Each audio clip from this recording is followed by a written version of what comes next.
Bienvenidas y bienvenidos a su programa, ya lo dijo la Corte, en el cual analizamos los fallos emblemáticos, las sentencias más importantes del máximo tribunal de la República. Y en esta ocasión vamos a platicar del amparo directo en revisión 2944/2017, que es una sentencia, un fallo que nos va a permitir reflexionar sobre los juicios de reconocimiento de paternidad, sobre el derecho a la intimidad, la protección de la vida privada y las cuestiones probatorias, específicamente respecto de la prueba de identidad genética. Para entender los alcances de esta importante sentencia, le doy la bienvenida al programa a Fernando Sosa Pastrana. Fernando, muy bienvenido nuevamente a tu programa, ya lo dijo la Corte. Muchas gracias, doctor. Es un gusto estar con usted y sobre todo con Ana María. Qué amable, muchas gracias. Y pues también Ana María Ibarra, bienvenida al programa. A tu programa, ya lo dijo la Corte, me da mucho gusto recibirte nuevamente. Muchas gracias, doctor. Oye, y pues si quieres, Ana María, vamos contigo. Te pido una referencia al contexto fáctico, porque obviamente por tratarse de un amparo directo en revisión, pues aquí cobran gran relevancia los hechos. Creo que hay unos planteamientos que las partes aportan a lo largo de la secuela procesal que son importantes tener presentes. Si fueras tan amable, Ana María, por favor. Claro que sí. Bueno, pues este es un caso donde se está disputando la paternidad. Es una persona, una mujer mayor de edad, que le reclama la paternidad a otra persona, a un hombre, y se niega a realizarse la prueba genética, la prueba de ADN, que es la prueba que se ha considerado como la prueba idónea o el medio idóneo para probar una relación de paternidad.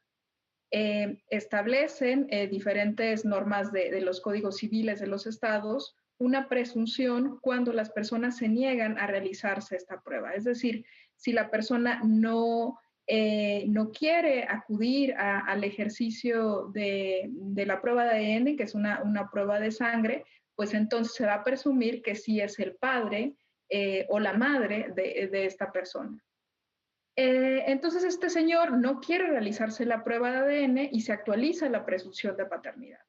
Él reclama en primera, segunda instancia y luego llega hasta amparo directo que el que se genere esta presunción vulnera su derecho a la privacidad, específicamente su derecho a la intimidad, porque lo obliga como a exponer datos sensibles sobre su vida más íntima, ¿no? Como es pues su código genético. Durante todas estas instancias se le dio entonces razón a la presunta hija y es así como llega este asunto, este debate entre el derecho a la privacidad o intimidad versus el derecho a la identidad de la presunta hija a la primera sala de la Suprema Corte. Oye, Ana María, una puntualización nada más. La Corte acota un poco la litis en el recurso, en el sentido de decir, bueno, cuando opera la presunción, ¿no? Cuando se niega el sujeto pues convocado al juicio de reconocimiento de paternidad, pero aquí se trata en ausencia de cualquier otra prueba. ¿Es relevante este dato? ¿Vale la pena mencionarlo? Sí, creo que totalmente, porque un poco ese era el reclamo de esta persona, de este presunto padre, que él decía que se estaba violando su derecho a la intimidad porque bastaba esta prueba únicamente, o la ausencia de esta prueba en realidad, para tener por acreditada la paternidad en ausencia además de otros elementos o de otras formas probatorias, ¿no? Entonces él decía, no es posible que se me sujete a un juicio de paternidad simplemente con esta presunción cuando pudiera el juez allegarse de otros elementos, pero la norma legal no lo prevé de este modo. Ahí está la cuestión. Gracias por esta puntualización. Y ahora voy contigo, Fernando Sosa Pastrana. Fíjate que a mí cuando leí la sentencia me gustó muchísimo el análisis que se puede hacer de la misma desde dos puntos de vista. Ana María Ibarra nos acaba de plantear uno que corresponde al fondo del tema, los juicios de paternidad, y bueno, pues ese que es un problema social en México, pues de gran calado y de gran importancia. Pero la sentencia también nos ofrece una perspectiva enriquecedora para quienes pudieran leerla desde el punto de vista metodológico, porque lo que hace la sentencia es plantearse el tema de la ponderación de derechos, cuando los derechos colisionan, y particularmente dice, bueno, para saber si dos derechos colisionan o no y qué alcance tiene cada uno, pues lo primero que hay que hacer es definirlos. Desde el punto de vista metodológico, creo que, insisto, es una sentencia innovadora, enriquecedora, muy moderna, muy bien redactada desde mi punto de vista. Ahora, te quiero preguntar si nos aportas un comentario sobre el tema metodológico y luego que de una vez le entremos al primer derecho que desarrolla la propia sentencia, que es el derecho a la identidad, porque eso nos va a dar lugar a entender si existe o no la colisión y si existe la colisión, pues cómo se tiene que resolver. Fernando, por favor, si fueras tan amable. Sí, primero la metodología es muy importante porque hace que la sentencia sea pedagógica en todo el contexto. Y yo creo que esto es un ejemplo de una sentencia, digamos, que trasciende más allá de los hechos narrados. ¿Cuál es el primer punto? Cuando uno escucha el tema de la prueba pericial para determinar paternidad, uno podría decir a primera llamada, ese tema ya fue abordado por la Corte. Pues, ojo, sí hay precedentes de la Corte que lo abundaron en diversos temas. Por ejemplo, tenemos qué pasa cuando una persona se negaba a practicarse la prueba pericial genética molecular. Había un precedente que sirvió de inspiración para muchas legislaciones que construía esta presunción que subsidiariamente el quejoso viene doliéndose en este asunto.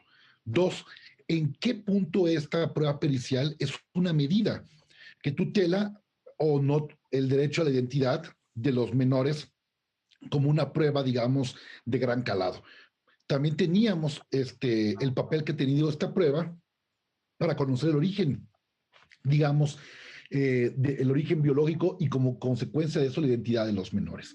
Pero una cosa muy interesante es que lo que dice, y ese fue el motivo por el cual la Corte asume competencia, es que nunca habíamos visto cuál era el papel que tenía esta prueba, la admisión y la orden de esta prueba, porque es el momento que nos encontramos, como visto a la luz de esta contradicción de un derecho que es a la privacidad o en concreto a la intimidad de la intimidad genética o molecular del quejoso. Y el primer punto de esta sentencia es que dice, a ver, debemos entender que ningún derecho es absoluto. Entonces, como ningún derecho es absoluto, debemos entonces entender con mayor precisión que estas visiones bis no pueden verse en términos de abstracción, de qué derecho predomina sobre otro derecho, qué derecho es más fuerte que otro derecho, un poco tratando de eludir términos muy técnicos, sino primero hay que conocer el contenido fáctico, el contenido teórico de estos derechos, que estamos encontrando a una colisión posible, y sobre el contenido de esto, empezar a analizar, como se verá, como será después, el nivel de eficacia. Y esto es muy importante, porque los derechos humanos, cualquier derecho, está partido de un nivel de eficacia. Entonces, cuando tú tienes este tipo de ponderaciones en abstractos, que la sentencia evidentemente no está construida en ese sentido, sino que le da la dimensión exacta a cada derecho. Entonces, no parte de una simple contradicción bis en abstracción de qué entendemos por el derecho a la privacidad en su vertiente de la intimidad molecular o la intimidad genética, por así decirlo, contra el derecho a la identidad, sino dice, hay que darle contenido a esto. Esto ayuda mucho, porque las personas comprenden con integridad cómo es la construcción de cada uno de los derechos fundamentales, cuáles son sus aristas, y empezamos a ver cuál es el papel que juega en eficacia. Este nivel de eficacia, que después veremos, es extremadamente fundamental. Y entonces, lo primero que debemos analizar es, como dice la sentencia, el contenido prima facie de los derechos en cuestión. Y el primero que parte es el derecho a la identidad, que es un derecho que la Corte ha tenido la oportunidad de construir una doctrina que yo creo que tiene paradigma internacional. Y te dice, tenemos, digamos, el derecho a la identidad visto primero en dos segmentos. Primero, el derecho a la identidad que está vinculado con un menor de edad, una niña, un niño o un adolescente. Ellos tienen, digamos, un estatus de conocer su identidad, y se va desarrollando básicamente anclado en el artículo 4 constitucional. Y entonces podemos decir que este derecho a la intimidad vinculado con los menores tiene un primer soporte constitucional. Por el otro lado tenemos un derecho a la identidad también salvaguardado constitucionalmente, pero entendido desde un punto de vista, el derecho a la dignidad. Es decir, el derecho a la identidad está construido en los adultos como parte del derecho a la identidad que está consagrado en el artículo 1 constitucional. Entonces, hace un primer apartado. No debamos confundir cómo se construye el derecho a la identidad para menores o para niños, niñas, adolescentes, o para adultos. Lo segmenta con digamos, sus propios matices especiales de protección constitucional. Y entonces, cuando hablamos entonces del derecho a la identidad de una persona adulta, estamos pensando en un elemento fundamental, que es la dignidad humana. Entonces, parte de esta construcción de la dignidad humana, de que nuestro orden jurídico está prohibida la construcción de cualquier categoría constitucional que pueda dar orden a una discriminación, lo que se ha denominado constantemente esta prohibición de categorías sospechosas, y dice, hay que comprender que la dignidad humana es la base y condición de todos los demás derechos. Y con base a esta dignidad humana es que podemos construir el derecho que tienen las personas para poder desarrollar integralmente su personalidad. Y esto es donde se ubica el derecho de identidad. ¿Por qué? Porque el derecho de identidad, como ha sido definido por nuestro tribunal, es aquel que le permite a una persona, y me encanta una definición que hace la sentencia porque es muy concreta y precisa, es el derecho que tiene una persona a garantizársele la forma en que se ve a sí mismo y cómo se proyecta en la sociedad. Es decir, si consideramos que el derecho de identidad te permite a ti identificarte de forma exclusiva, no puede ser, digamos, una posición unilateral del Estado. Está construida en la forma en que tú te ubicas y además cómo este derecho trasciende a la propia sociedad. Y desde luego que la identidad no puede quedar únicamente plasmado en rasgos fisiológicos o en el nombre que uno plasme, sino existen diversos factores que alimentan este derecho de identidad. Psicológicos, sociales, la imagen propia, como hemos dicho, y evidentemente el desarrollo psicológico de esto. Y aquí es donde viene muy importante el conocimiento del origen de una persona, porque saber de dónde uno viene es necesario para uno comprender, y no lo dice la sentencia, lo interpreto, hacia dónde uno quiere ir. El origen de uno, parafraseando este libro muy viejo, Infancia es Destino, el conocer el origen de uno, más allá de las consecuencias jurídicas, permite que uno pueda saber a dónde quiere construir el camino, la senda hacia el futuro. Y bajo este origen, bajo esta concepción, la sentencia nos envuelve de una verdad muy ilustradora. La determinación de los orígenes biológicos tiene esta relevancia, y más aún cuando se trata de menores, no se diga para personas adultas, porque si no se logra tener, digamos, un pleno conocimiento, puede constituir un sentimiento de pérdida y una importante causa de sufrimiento emocional. Y hace hincapié la sentencia en ese sentido. Por eso, después de un estudio muy claro de la literatura que en ese sentido camina, el tema no es simplemente que se eche de menos, como dice la sentencia, que no sepa quiénes fueron mis padres, sino es el permitir la continuidad del sentimiento de sí mismo. Y la sentencia utiliza una frase que creo que es ilustradora. Esto nos permite conocer nuestro origen en su vertiente genética o biológica, el complemento del sentido de sí mismos. Y es un poco lo que yo traté de explicar. La identidad garantiza este concepto de dignidad humana porque nos permite saber de dónde vamos al saber de dónde venimos. Y no necesariamente porque determine nuestro cauce final, sino porque nos determina desarrollar todos los elementos que la identidad, como elemento de la personalidad, sustentar una dignidad humana nos permite comprender más allá de cuestiones jurídicas como la nacionalidad, el nombre, la filiación, sino patria potestad, diversos derechos que derivan de ellos, sino también un concepto de cómo te construyes a ti mismo, cómo te introyectas y cómo te proyectas a la sociedad. Y entonces, cuando nos hace esta explicación del derecho a la identidad, nos pone en claro de forma muy precisa la sentencia las diversas aristas de qué se entiende por identidad. Y no lo cierra una faceta, sino también hace hincapié en cómo el conocimiento de nuestro origen genético puede darnos a nosotros la construcción de nuestro conocimiento, de cómo queremos presentarnos, de cómo nos entendemos y cómo nos proyectamos a la sociedad.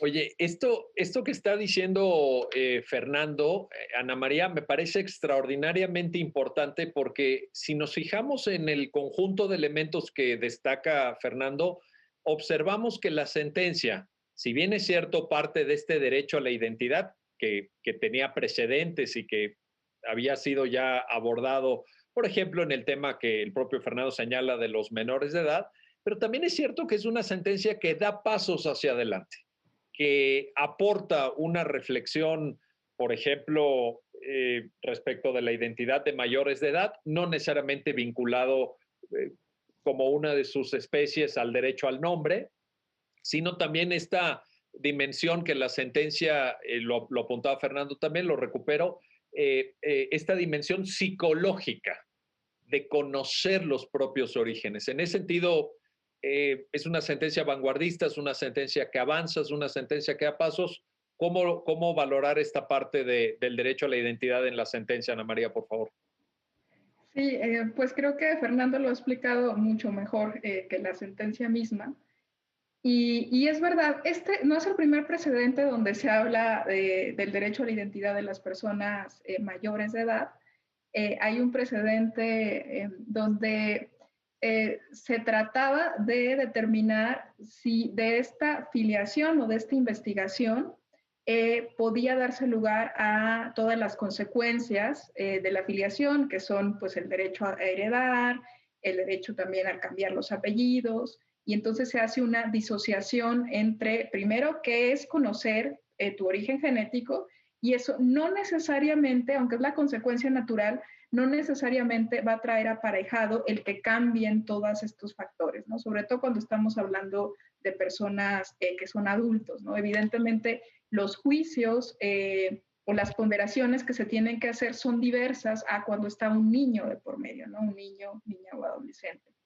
Pero ese es el punto de partida, ¿no? Que el derecho a la identidad tiene esta vertiente inicial o fundamental que es conocer el origen, ¿no? De dónde viene la persona y no desvalorizar esto, no decir, bueno, porque ya es un adulto y es una persona hecha y derecha, pues entonces ya no necesita saber quiénes son sus padres.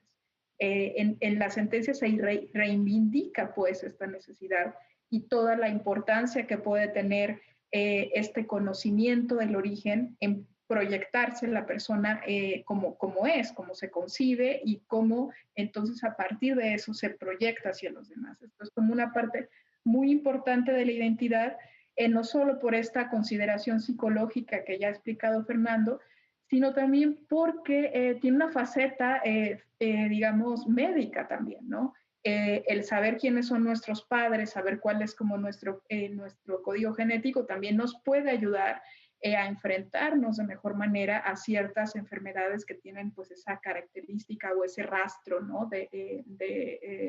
Asociado a la genética. Entonces ahí digamos que se pone en primer lugar o de un lado, porque pues lo que estamos viendo aquí es una ponderación, se pone de un lado esto, ¿no? La identidad de la persona adulta y luego vamos a ver del otro lado, pues que sería precisamente el derecho a la intimidad de la persona que se ve afectada con esta presunción por no quererse realizar la prueba de ADN.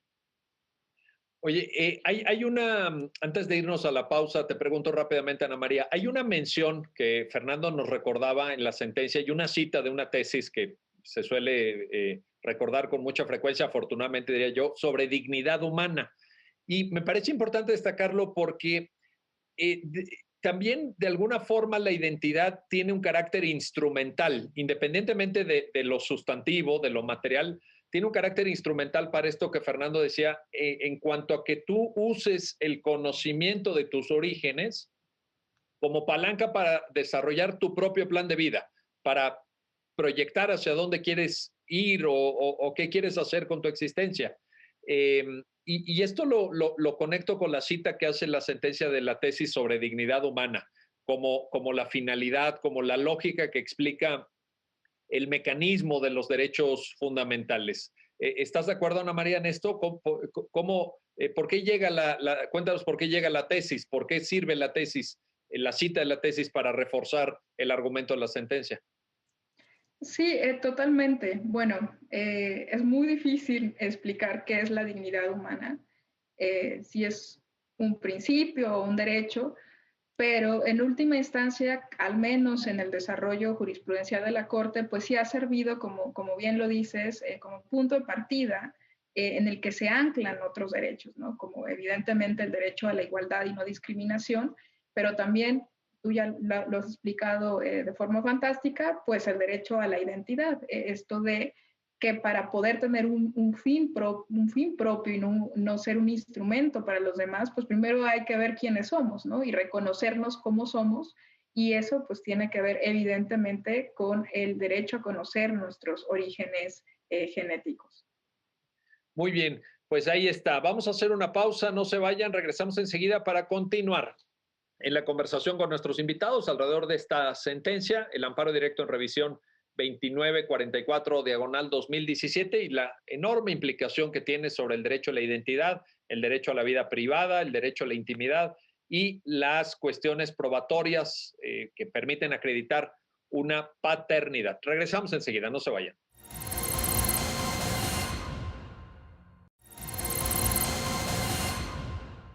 Ya estamos de vuelta, ya estamos de regreso para continuar en esta conversación con nuestros invitados alrededor del amparo directo en revisión 2944 diagonal 2017 y esta cuestión del choque, la colisión de derechos que se puede dar en un juicio de paternidad entre el derecho a la identidad y el derecho a la vida privada. Regreso contigo, Fernando, para pues que nos vayamos al segundo gran tema, en la sentencia.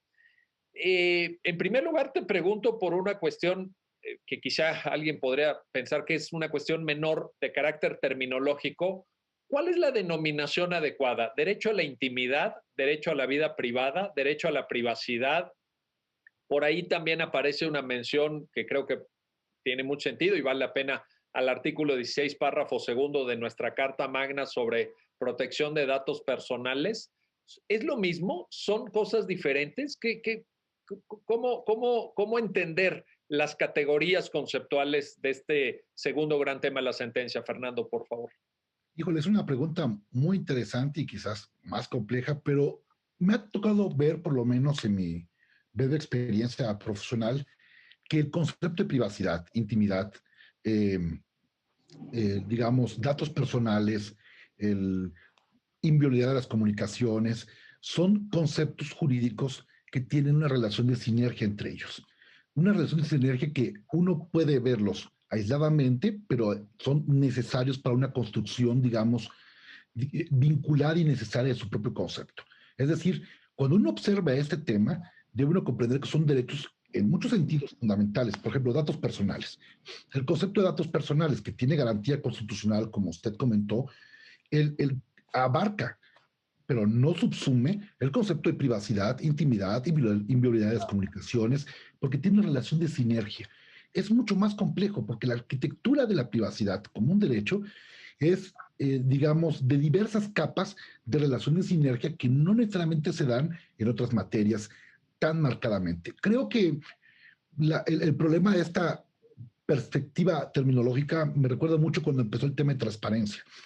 Cuando la gente empezaba a ver el tema de las peticiones de acceso a la información, solían tener una confusión con el derecho de petición del artículo 8 constitucional. Y no se dan cuenta que eran derechos que, aunque podían tener relación de sinergia y de colaboración, tenían una categoría de autonomía.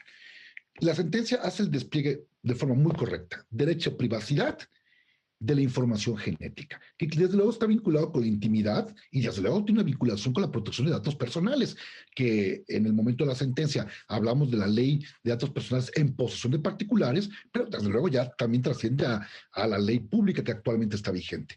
Pero parte la sentencia de este concepto muy adecuado. De hecho, la privacidad. ¿Por qué privacidad?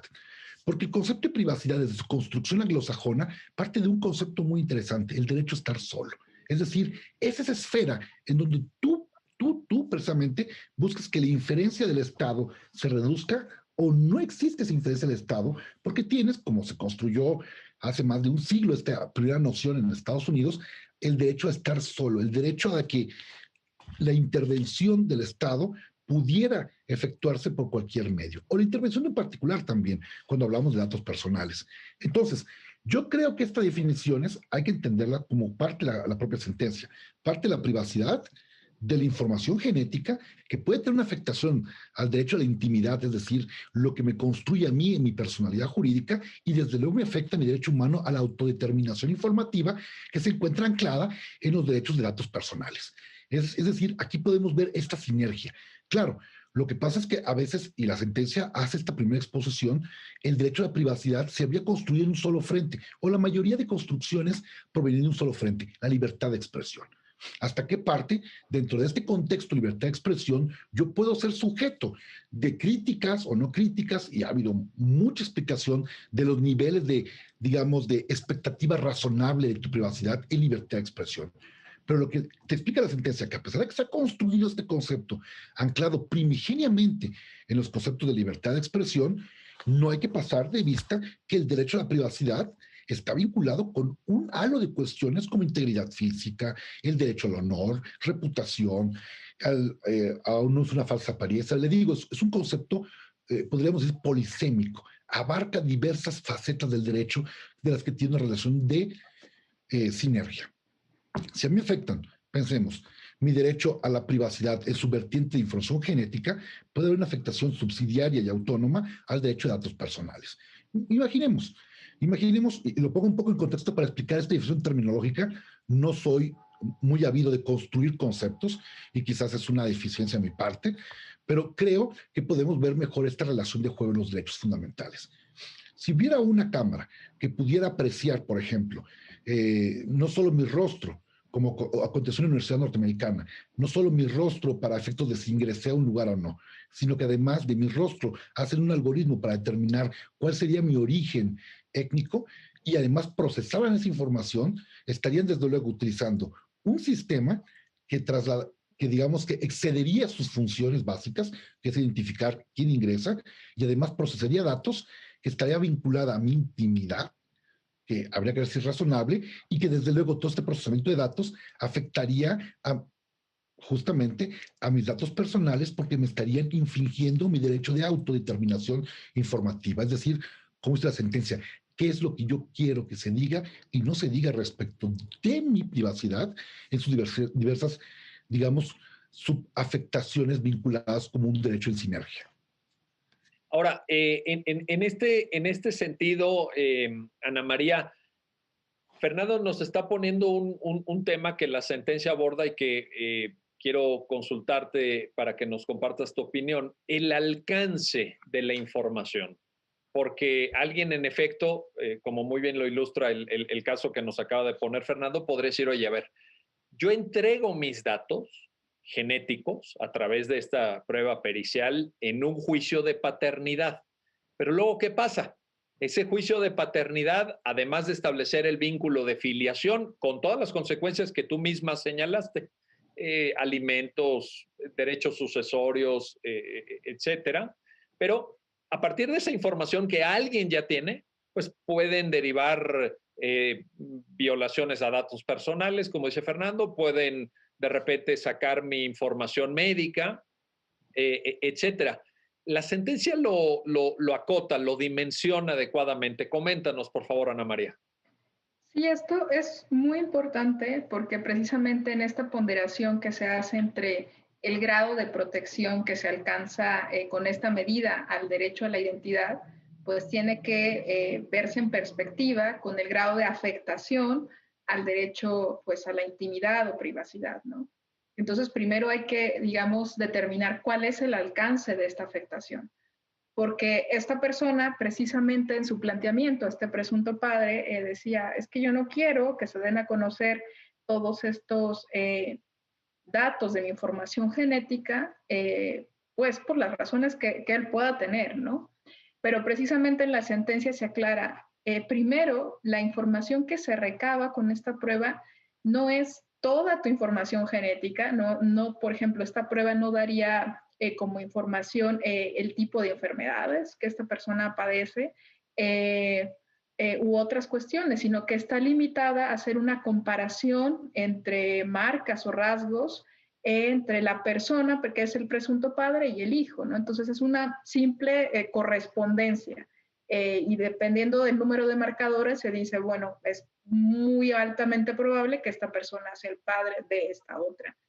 Nada más. Eso es la única información que recaba una prueba con este fin. Y eso es muy importante porque entonces es de este tipo de información y no de otra de la que estamos hablando.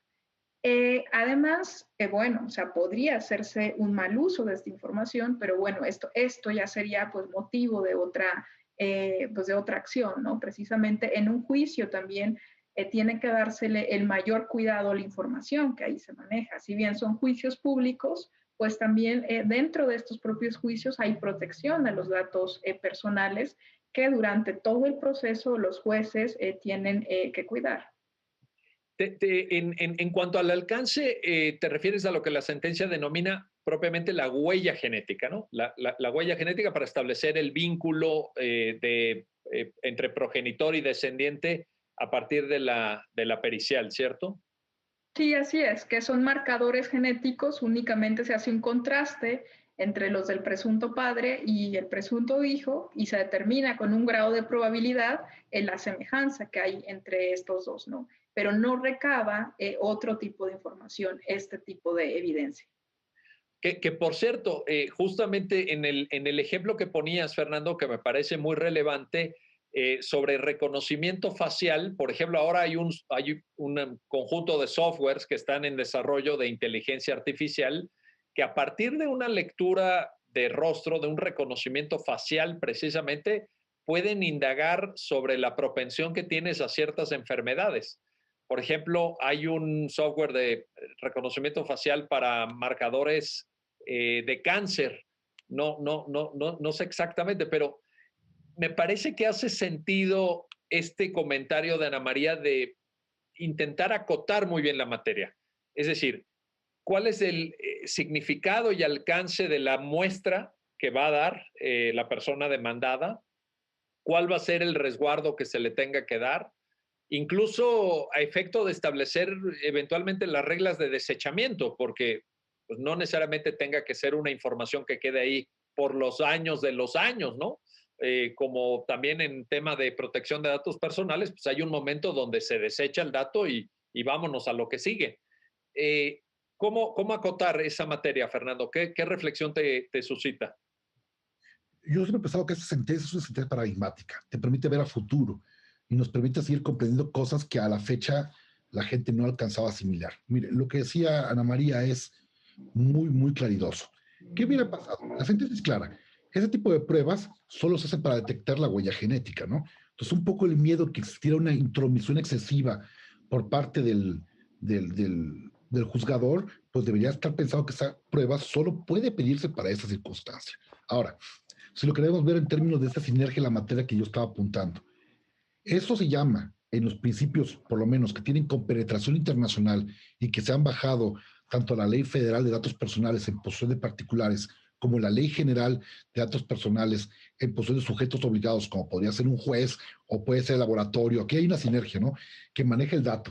Si ellos recaban una información que no está vinculada con la finalidad por la que fue hecho, y de hecho se llama así el principio de finalidad, entonces estamos viendo un tratamiento contrario a la ley de datos personales. Porque la sentencia no abunda en eso, pero sí, ojo, sí hace muy clara la lista de estos ámbitos de protección, porque es una sentencia que está analizando todo en términos constitucionales. Está analizando el tema constitucional, pero no por eso deja de decirle que estas facetas constitucionales y la sinergia que tiene con otros derechos fundamentales provee garantías de lo que se duele el quejoso puede ser subsanado de otras formas. Es decir, cuando cita a la Ley Federal de Datos Personales, claro que estamos pensando en finalidad, que el recabar información sea proporcional también a lo que se busca con esa información. Y entonces esos son principios que, aunque están vinculados con la intimidad de una persona y la privacidad, tienen salvaguardas constitucionales en otro camino.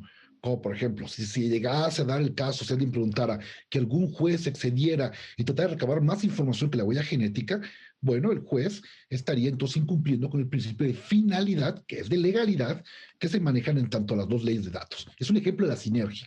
¿Hay una afectación a la privacidad? Sí. ¿Es un tema de sede constitucional? No necesariamente. Estamos en un tema quizás que puede verse en términos de legalidad. Que la sentencia la acota y le dice, oye, tienes varias facetas, solo se recaba la huella. Ahora, hay varios precedentes también de nuestro tribunal en pleno y en sala, sobre todo en sala, cuando dice, ¿qué pasa si un juez analiza que la información que recaba, sea cual sea, no debe estar en vista de todos los contendientes? Lo puede ocluir, lo puede cerrar, clasificarlo perfectamente y dejarlo únicamente para escrutinio judicial. La sentencia también da a entender de estas facetas de protección.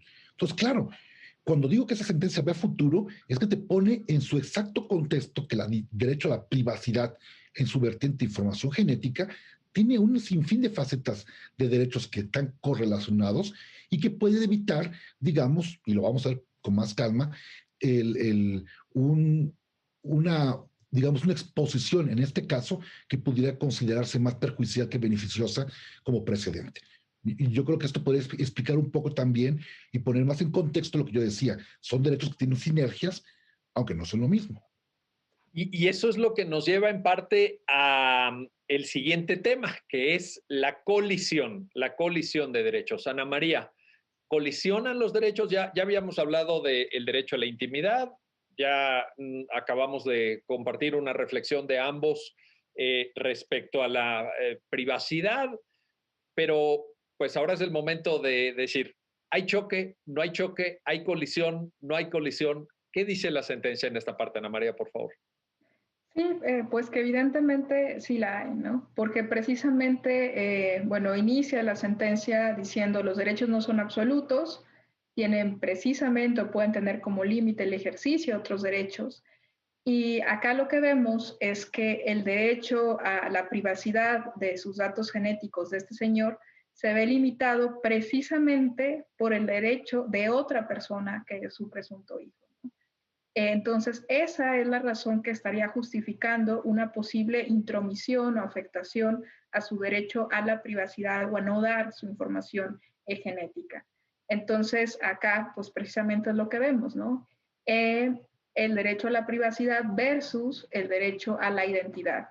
Entonces, lo que toca ahora decidir es, bueno, ¿cuál vale más? ¿No? Eso es lo que pues los tribunales constitucionales o los jueces en muchas ocasiones, en otras instancias, pues es lo que tienen que resolver en el caso en concreto, no en abstracto, dadas las circunstancias y todo lo que se está planteando, cuál de estos dos derechos debe prevalecer, ¿no? Entonces, la Corte lo que dice como una fórmula, digamos, genérica, metodológica que podríamos utilizar a otros casos es, pues, una intromisión va a estar justificada siempre y cuando el beneficio que se logre con esa intromisión sea mayor, ¿no? Para ponerlo así como muy, muy en simple, digamos, sería el juicio que tendría que hacerse, ¿no? La balanza entre un derecho y otro, ¿cuál pesa más entre estos dos?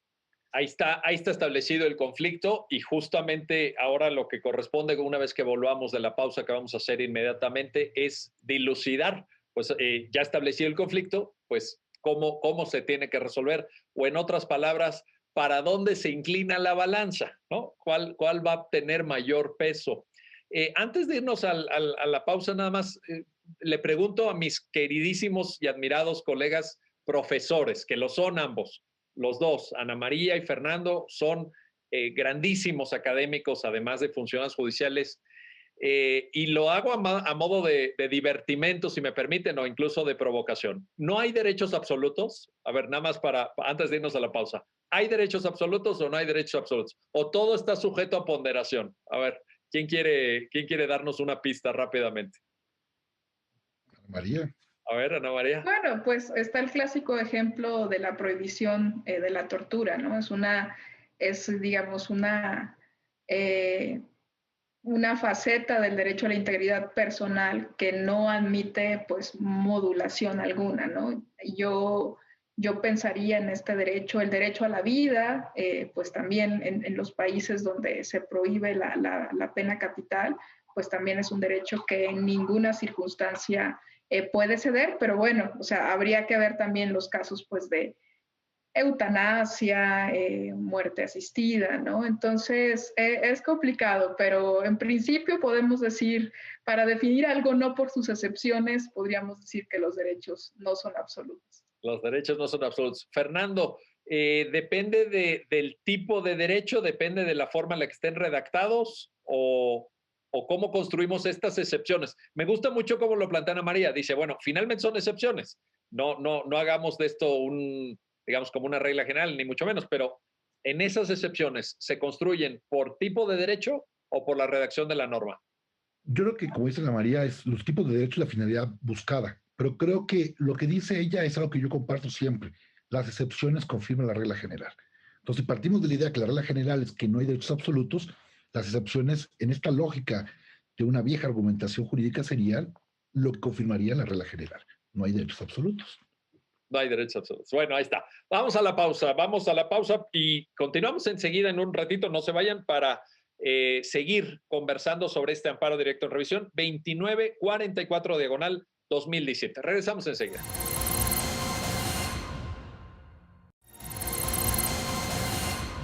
Ya estamos de vuelta, ya estamos de regreso para continuar en la conversación sobre este amparo directo en revisión, el 2944-2017. Y pues vamos ahora, regreso contigo, Fernando Sosa Pastrana, para que ahora sí, a partir de lo que nos dijo Ana María antes del corte, pues sepamos qué pesa más. De un lado tenemos el derecho a la intimidad o a la privacidad, etcétera, y del otro el derecho a la identidad. ¿Cómo lo desarrolla la sentencia, Fernando, por favor? Creo que la sentencia lo primero que hace es, digamos, podría decirlo en términos muy llanos, digamos, destierra un mito jurídico. Un poco lo que me ha tocado ver con mis alumnos que están en la tierna edad jurídica, iniciando, es que empiezan a tener una idea de que existe una gradificación de los derechos fundamentales. ¿Cuál es el derecho primigenio? ¿Cuál es el derecho 1? ¿Cuál es el derecho 2? ¿Cuál es el 4? ¿Cuál es el 5? Entonces, pareciera que ellos, a inicio, es decir, de antemano, pensaran que podríamos hablar de una clasificación previa de derechos fundamentales. Es decir, cuál es el que de entrada podría tener un peso mayor o menor. Y es algo que está muy arraigado, no solo en la perspectiva de los que están iniciando el derecho, sino en muchos que los escuchan. ¿Cuál es el derecho más preponderante? ¿Cuál es el que tiene ya de antemano un peso asignado específicamente? Y entonces la sentencia empieza a decir, a ver, cuando tengamos, en el caso de la ponderación, dos o más derechos que interactúan en un supuesto normativo concreto. Aquí te pone el primer desplante. A ver, primero, tú no veas a los derechos fundamentales de vida con el derecho fundamental de salud vistos con su construcción abstracta, sino velos aterrizados en un hecho y momento concreto. Sobre eso, entonces tienes el escenario tripartito necesario. La colisión de dos derechos en una situación hipotética determinada, con una construcción específica. Y entonces, ¿cómo le asignas entonces? ¿O cómo tú puedes ver qué derecho debe prevalecer o no, por así decirlo, qué derecho debe persistir en esta situación concreta determinada? Pues primero tienes que conocer el contenido de los derechos. Entonces, el primer paso metodológico que hace la sentencia es hacer una descripción del contenido de los derechos para saber cuáles son sus vertientes y cuáles son sus aristas. Y después viene para mí el punto fundamental. ¿Qué es la importancia de los derechos? Que los derechos existan, que los derechos sean un derecho viviente, que puedan caminar. Las sentencias son derecho viviente, pero también ellos deben garantizar, digamos, la persistencia y vida de los derechos. Y entonces aquí queda una cosa muy interesante. Te dice, la única forma para ver esto sin caer en la abstracción, es decir, sin darle una mayor importancia siempre y en todo momento a uno de estos derechos, como a veces suele caerse en esa tentación primigenia, es sino hacer un examen de la eficacia de los derechos. Es decir, ¿cuál tendría un mayor grado de eficacia a alcanzarse en contraposición al otro? Y esta metodología para mí destierra lo que puede ser una metodología constante, por lo menos en nuestra cultura jurídica, pensando que los derechos tienen un lugar asignado, pensando que los derechos tienen una gratificación previa desde la construcción constitucional, que los derechos entonces hay un derecho de primer orden, segundo orden, o un derecho desplazados en abstracción. No, los derechos operan en un constructo práctico, en un constructo normativo, y esto es lo que hace la sentencia. Pone esta metodología, que además es muy clara, muy precisa, y que además en lo personal, a mí me ha servido para poder explicar cómo comprendemos este concepto de ¿Qué ponderas exactamente? Pues ponderas eso, el mayor, o ponderas mediante un grado de eficacia, qué derecho puede tener una mayor o menor eficacia y puede tener, digamos, una restricción válida atendiendo a este concepto de eficacia. Y yo creo que esto es una metodología que nos permite ilustrar desde un tribunal constitucional qué es lo que se busca de los derechos, la eficacia de estos mismos, la eficacia y que compenetren. Esto es algo que, digamos, que transborda el concepto tradicional que muchos traen de derecho. Sin Y duda. les pone en hincapié un análisis mucho más profundo y mucho más concreto. En una situación y en un momento hipotético, podemos encontrar dos perspectivas totalmente distintas. Es más, me ha tocado ver tribunales constitucionales que como resuelven un tema atendiendo a la ponderación de dos posibles derechos, varían de tribunal a constitucional. Y pongo un ejemplo alejado de esto para no hacer apología. Pensemos en el caso Yoder de la Corte Suprema cuando analiza la libertad religiosa y el derecho de interés del menor. Es un caso. Podemos pensar lo que haría México, teníamos otro caso. O lo que reseña Sarevsky en el derecho dúctil del famoso excursus del caso Serena. Plantea el derecho de unos menores adoptados, pero empleando, digamos, prácticas ilegales. Podríamos ver lo que pasa cuando nosotros analizamos en México esto. Vemos que no hay una respuesta uniforme, porque varía justo, no solo en la colisión de los dos derechos que identifiquemos, sino en el caso concreto que haría ver en cuál habría que garantizar una mayor eficacia. Y por eso creo que el punto clave de esta sentencia, que para mí sigue siendo toral para todo, es analizar o hacer este examen de grado de eficacia. Oye, que por cierto, aquí un paréntesis, aquel famoso caso Serena, sobre el cual se escribieron libros y hay notas de prensa y todo, muchos lo conocimos a raíz del libro El Derecho Dúctil de Gustavo Zagrebelsky, pero en México hubo un cuasi caso Serena, con la adopción de algunos menores de edad en el DIF de Jalisco que luego se los llevan a Italia. Bueno, ahí está la cuestión. Voy contigo ahora, Ana María. Qué buena mención, la del caso Serena. Es un caso emblemático y además sirve mucho para dar clase y los alumnos se apasionan con el caso Serena y en fin, hay buenos debates. Regreso contigo, Ana María, para esto. Establecida esta metodología, me parece que Fernando nos acaba de poner magistralmente la llave para entrar ya al fondo, porque Fernando nos acaba de plantear justamente una de las grandes riquezas de la sentencia. La metodología.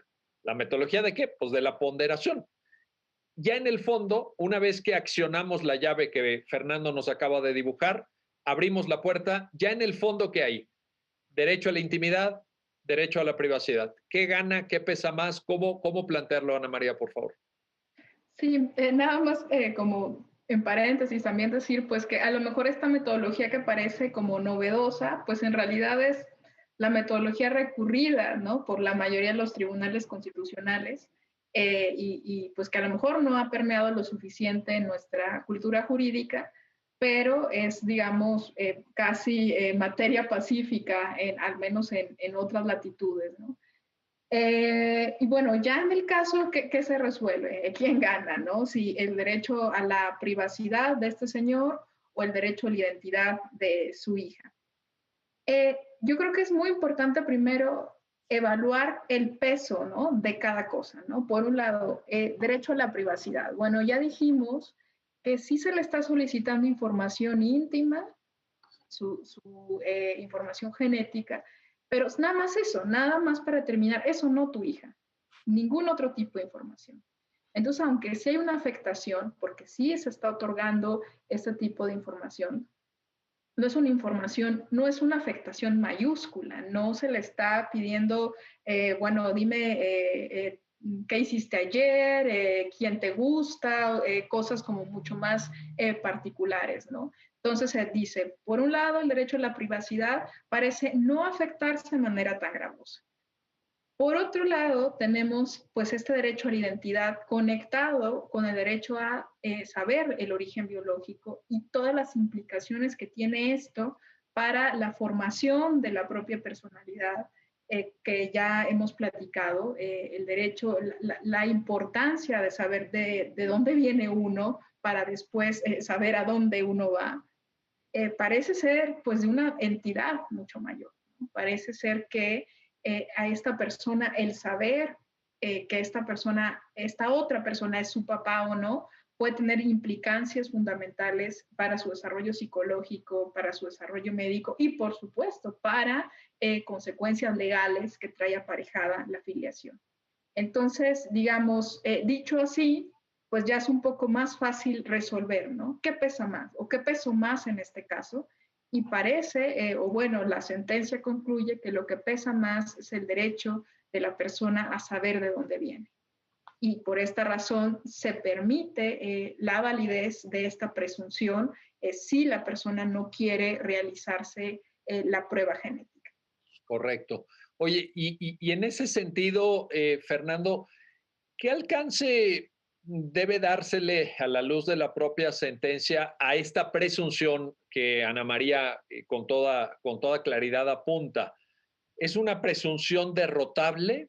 Y lo digo por esto, porque si bien es cierto, tú mismo ya señalaste que debe haber siempre, particularmente en los ADRs, una diferencia clara entre legalidad y constitucionalidad, y los temas probatorios, digamos, como regla general, se dejan al ámbito de la legalidad, aunque hay evidentemente también sentencias de la Suprema Corte que entran a asuntos de razonamiento probatorio, pero quizás las personas que estén viendo el programa dicen, oye, pues yo no quiero hacerme la prueba pericial en materia genética en un juicio de paternidad, pero puedo aportar X, Y y Z pruebas, ¿no? ¿Se vale? ¿Es una presunción derrotable? ¿Cómo articular esta parte de la sentencia también, Fernando? Como dice la sentencia muy claramente, estamos en presencia de una presunción juris tantum, es decir, que acepta prueba en contrario. De hecho, no existe ningún sistema de pruebas únicas. Y lo que te dice es eso, o sea, si tú crees que esta prueba o esta presunción quieres derrotarla, tienes que ofrecer pruebas. Ahora, hay una cosa paradójica. Me gustaría imaginarme qué prueba sería la idónea para romper una presunción que deriva de una, digamos, de una conducta contumaz. O sea, lo que aquí platica la sentencia es que la consecuencia que te asignen la presunción de ser padre es como consecuencia de una actitud contumaz o rebelde en el proceso. No es una sanción, es una consecuencia. Y la consecuencia es porque no estamos hablando de una norma jurídica imperfecta. Toda norma jurídica tiene una consecuencia. Y la consecuencia es esta, no una sanción. Ahora, ¿puede ser sujeta a prueba? Claro que puede ser sujeta a prueba y puede ser destruible. Puedo pensar mil razones, ¿no? Podríamos pensar, me imagino que el señor no quiso presentarse porque piensa que van a exponer su salud, lo que sea. Tiene que sujetarse a destrucción y puede estar sujeta a destrucción. ¿Por qué prueba? Pues esa es parte del imaginario del abogado, o sea, descubrir qué prueba puede conseguir el suficiente elemento saustorio para convencer al juez. Y un poco, esto me recuerda una pregunta que podría ser interesante que yo pueda hacer. Cuando nos preguntaba si había derechos absolutos o no, yo sí me he preguntado, cuando estudiamos presunciones en las carreras, nos dicen que hay dos tipos de presunciones, juris tantum y jure de jure, es decir, aquellas que no aceptan prueba en contrario. Nuestro derecho evolucionado, aquí, por lo menos yo no recuerdo ningún ejemplo de una presunción que no acepte prueba en contrario.